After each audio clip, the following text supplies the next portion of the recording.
नवे भाव में सूर्य। ज्योतिष में नवा भाव उच्च ज्ञान यानी कि हायर नॉलेज, आध्यात्मिकता यानी कि स्पिरिचुअलिटी और व्यापक अनुभव, जिसको कि आप अंग्रेजी में एक्सपेंसिव एक्सपीरियंसेस भी कह सकते हैं, उसका क्षेत्र है। जब सूर्य इस घर पर कृपा करते हैं तो ये फिलॉसफी, यात्रा, शिक्षा और मीनिंग ऑफ लाइफ की खोज के मामलों में अपना प्रकाश डालता है, यानी कि योगदान देता है।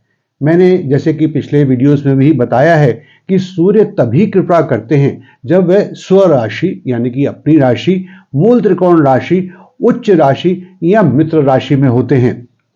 नमस्कार दोस्तों, मैं हूं आपका एस्ट्रोलॉजर संदीप कटारिया और ये है इस सीरीज का 10वां वीडियो। ये सीरीज क्या है इसके बारे में मैं पिछले वीडियोस में भी बता चुका हूं, जिसको मैं जल्दी से बता देता हूं कि ज्योतिष में 9 प्लैनेट और हम हर एक प्लैनेट की कुंडली के 12 भाव में अलग अलग घरों में ये क्या असर डालता है जातक के जीवन में, उसको हम अलग अलग वीडियोस में स्टडी कर रहे हैं। तो ये इस सीरीज का 10वां वीडियो है और हम सभी 9 के 9 प्लैनेट्स की 12 के 12 भावों में पोजीशन को स्टडी कर रहे हैं। तो आइए इस वीडियो में हम जानते हैं कि जब जातक की कुंडली में सूर्य नवम भाव में होता है तो ऐसे व्यक्ति के व्यक्तित्व, गुण, करियर, रिश्तों और वित्तीय पहलुओं पर क्या असर डालता है। सबसे पहले पर्सनालिटी ट्रेट्स एंड नेचर।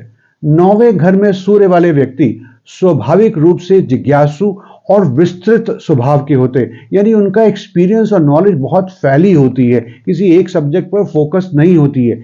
वे उच्च ज्ञान यानी कि हायर एजुकेशन, दर्शन, फिलॉसफी की खोज और दुनिया में व्यापक अनुभव पाने की तलाश की इच्छा से हमेशा प्रेरित रहते हैं, मोटिवेटेड रहते हैं।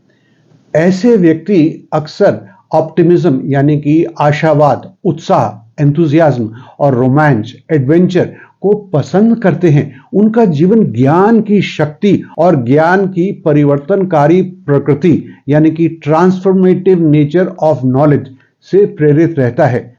9वें घर में सूर्य के कारण व्यक्ति प्राकृतिक रूप से नेचुरल वे से दार्शनिक यानी कि बॉर्न फिलोसोफर होते हैं, जो लगातार अपने होराइजन को व्यापक बनाने की कोशिश करते हैं, जो अस्तित्व की गहराई का पता लगाने की कोशिश करते हैं। अगर आप हिंदी को नहीं समझे तो मेरे साथ ही साथ में इंग्लिश में भी जो टेक्स्ट आ रहा है उसको आप पढ़ सकते हैं, और ये हमेशा मेरी कोशिश रहती है कि मैं हिंदी और अंग्रेजी दोनों को समझने वालों के लिए वीडियो बनाऊं।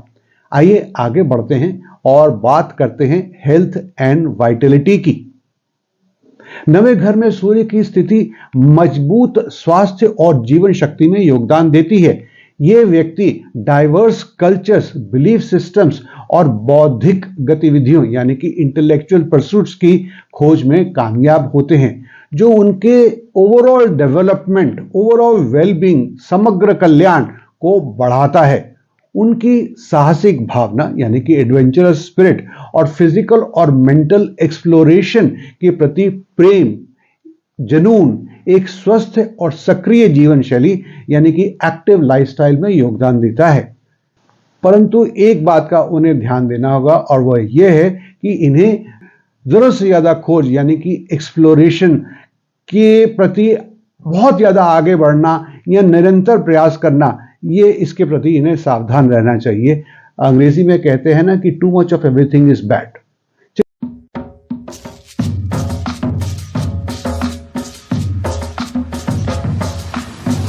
दोस्तों, यहां पर मैं कहना चाहूंगा कि क्या आप भी मुझसे ज्योतिषीय सलाह लेना चाहते हैं?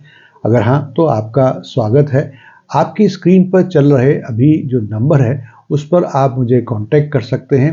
हमारे कार्यालय का समय है सुबह 10 बजे से लेकर 6 बजे तक, रविवार की छुट्टी होती है। एक चीज़ आपको सुनिश्चित करनी होगी कि आपके पास आपकी सही date of birth, time birth और प्लेस ऑफ बर्थ होनी चाहिए। और हाँ, हम मुफ्त सलाह नहीं देते हैं, तो इसलिए ये पेड कंसल्टेशन ही होगी। चलिए आगे बढ़ते हैं करियर एंड एम्बिशंस की तरफ। 9वें घर में सूर्य के कारण व्यक्ति अक्सर शिक्षा यानी कि एजुकेशन, दर्शन यानी फिलॉसफी, कानून कि क्षेत्र में या कोई ऐसा क्षेत्र जहां पर वे अपने नॉलेज को, और उनकी नॉलेज छोटी मोटी नहीं होती, बहुत बड़ी होती है, बहुत फैली हुई होती है, उसको वे शेयर कर सकें। ऐसी अपॉर्चुनिटीज जो करियर देगा वह ऐसे करियर को पसंद करेंगे।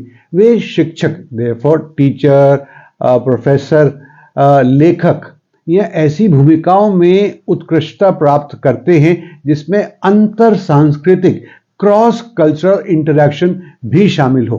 तो ये जो बातें मैंने बताई उसके साथ साथ अगर इन्हें क्रॉस कल्चरल इंटरेक्शन भी मिल जाए तो क्या कहने हैं इनके लिए। ऐसे जातक सरकारी नौकरियों में, सक्रिय राजनीति में और धार्मिक संस्थानों के प्रबंधन के काम को भी बड़ी अच्छी तरह से करना पसंद करते हैं। ये लोग लेखक और अनुवादक, लेखक तो मैंने पहले ही बता दिया, पर उसके साथ मैं मिला रहा हूं अनुवादक यानी कि इंटरप्रेटर या ट्रांसलेटर का काम भी बहुत अच्छी तरह से कर सकते हैं। आमतौर पर यह देखा गया है कि अगर बाकी ग्रहों की पोजीशन भी ठीक ठाक है, लगन भी ठीक ठाक है, तो ऐसे लोगों का हमेशा धर्म और आध्यात्मिकता की तरफ झुकाव रहता है। उनकी महत्वाकांक्षा व्यापक भलाई में योगदान करने यानी कि कल्याण करने समाज का, और ज्ञान साझा और विविध समुदायों के बीच समझ को बढ़ावा देने की निकटता से जुड़ा रहता है। मैं थोड़ी आसान हिंदी में बोलता हूं कि इन्हें अच्छा लगता है कि ये दूसरों की भलाई कर सके, और दूसरों में एक दो लोग नहीं, पूरे समाज की या समाज के एक पर्टिकुलर अंग की, उनके साथ नॉलेज शेयर कर सकें और अलग अलग समुदायों के बीच में आपस में अंडरस्टैंडिंग बिठा सके। इन्हें ये काम भी बहुत पसंद आते हैं। इनके लिए सफलता उनके ज्ञान और अंतर्दृष्टि, इनसाइट भी कह सकते हैं, इंट्यूशन भी कह सकते हैं, इनर नॉलेज भी कह सकते हैं, के माध्यम से दुनिया पर इनके द्वारा किए गए सकारात्मक प्रभाव से मापी जाती है। मतलब ये कितने अच्छे बनेंगे, ये काम अगर कर लें तो उस हिसाब से आप नाप सकते हैं।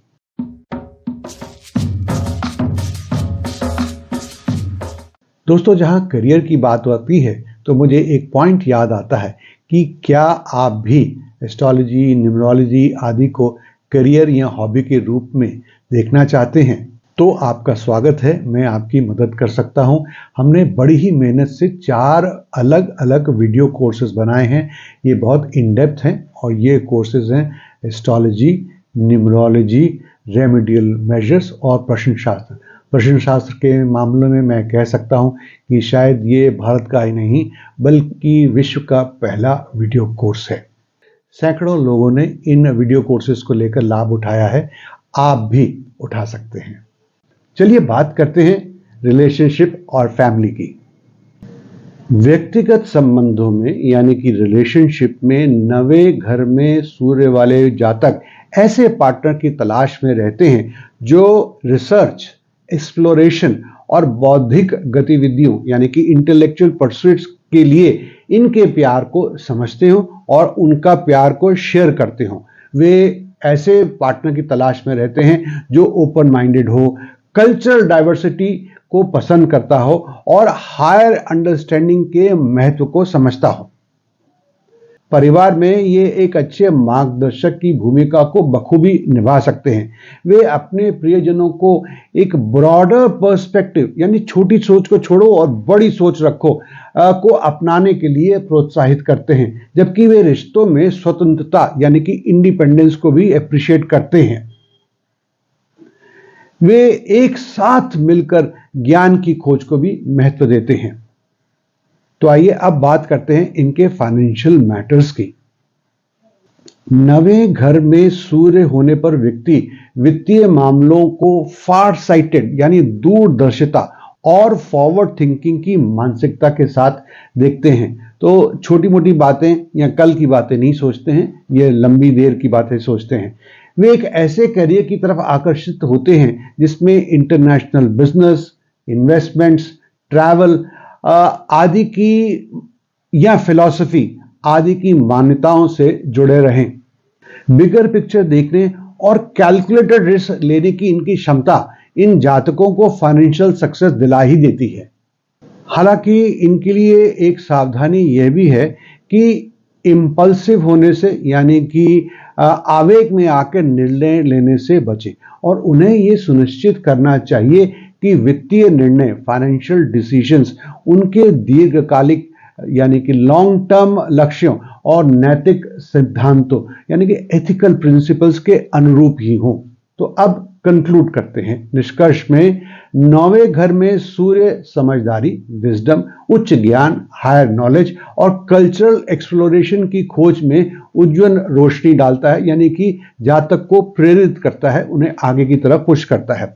ये व्यक्ति जिज्ञासा की गहरी भावना और सीखने की परिवर्तनकारी शक्ति में विश्वास से प्रेरित होते हैं, जबकि उनका आशावादी यानी कि ऑप्टिमिस्टिक एंड एडवेंचरस नेचर, जिसको साहसी स्वभाव भी आप कह सकते हैं, बहुत ही सराहनीय है। उन्हें प्रैक्टिकल आइडियाज के साथ ज्ञान की अपनी खोज को बैलेंस करना चाहिए। ये नहीं कि बस केवल एब्स्ट्रैक्ट चीजों की खोज में लगे रहें। सत्य के अन्वेषक और सांस्कृतिक समझ के प्रवर्तक के रूप में अपनी भूमिका को अपनाते हुए 9वें घर में सूर्य वाले व्यक्ति अपने और दूसरों के लिए उच्च ज्ञान का मार्ग रोशन करते हैं। दोस्तों, कैसी लगी इस वीडियो में दी गई जानकारी? अगर अच्छी लगी है तो इसे जरूर दूसरों के साथ शेयर करें ताकि उनका भी फायदा हो। इसे लाइक करें और चैनल पर अगर नए हैं या अभी तक सब्सक्राइब नहीं किया है तो सब्सक्राइब करके घंटी वाले निशान को भी क्लिक कर दें। इस वीडियो को अंत तक देखने के लिए आपका बहुत बहुत धन्यवाद।